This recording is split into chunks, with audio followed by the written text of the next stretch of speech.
When I was reborn back on the day my sister and I chose our husbands, I discovered I could suddenly hear other people's thoughts. On the surface, my sister Amelia looked shy and composed. However, the ecstatic voice in her head crashed straight into my ears. This time, I'll be the first to give birth to an heir. Then, without hesitation, she rushed to seduce the husband from my previous life, the man obsessed with sex who gave me triplets.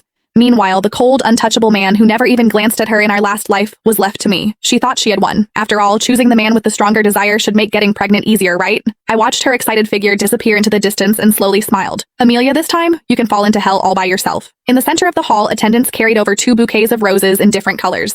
The black roses represented Marcus Zillman, the eldest son of the Zillman family and first in line to inherit the family. He leaned back in his chair with a blank expression, like a perfect but cold sculpture. The white roses represented Noah Zillman, the younger son of the Zillman family. He was the illegitimate child. A faint smile rested on his lips, making him look gentle and refined. Before I could even sort out my thoughts, a voice suddenly rang in my ears. This time, I'll be the first to give birth to an heir. It was my sister Amelia Foster's voice. Instinctively, I looked toward her, only to realize her lips were tightly pressed together. She hadn't spoken at all.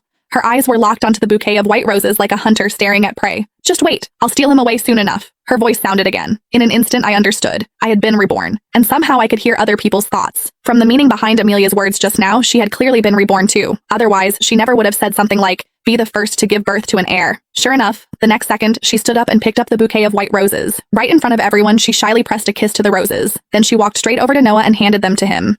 Mr. Noah, please take care of me from now on. The headmistress of the bridal academy immediately spoke when she saw this. Jane, since Amelia chose Noah, you'll marry Marcus. As soon as those words fell, unconcealed triumph flashed through Amelia's eyes. She was laughing in her heart. Jane, this lifetime you'll be the one living like a widow. In our previous life, Amelia had rushed to choose Marcus first in order to become the lady of the Zillman family.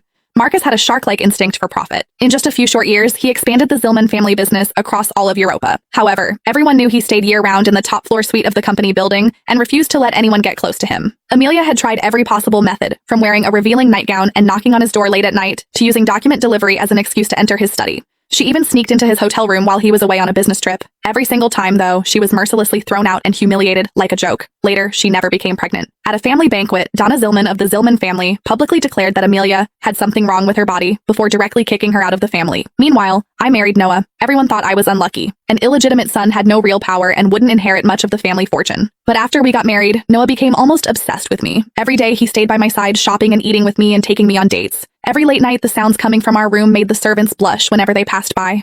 Later, Marcus suddenly died. The autopsy report showed heavy metal poisoning as the cause of death, but nobody knew who did it. Noah inherited the entire Zillman family, and I went from being the wife of a family outcast to becoming the Donna of the Zillman family. Amelia became jealous to the point of madness. She invited me out shopping, only to drag me off the rooftop of a mall so we would die together. The moment the feeling of weightlessness swallowed me whole, I only heard her screaming, "Why do you get to live better than me?"